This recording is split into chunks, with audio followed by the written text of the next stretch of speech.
How to copy a class in Google Classroom. You can copy an active or archived class that you plan to teach again. When you copy an archived class, the copy becomes an active class. Only teachers and co-teachers can copy a class. The teacher who copies the class becomes the primary owner of the copied class. To copy a class in Google Classroom, you will need to go to the web version of the app.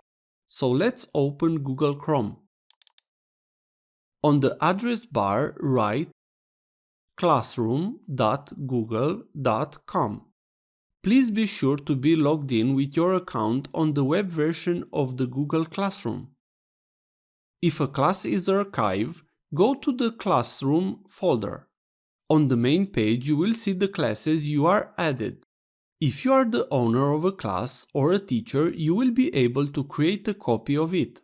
Click on the three dots from the class you want to copy. On the menu, click on Copy.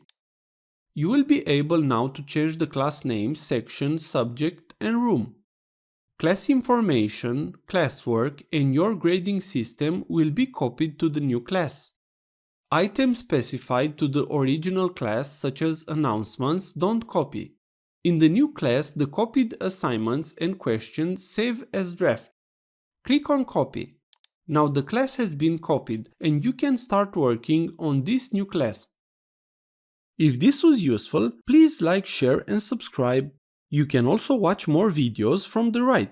Also, if you have any questions, please ask them in the comments area below.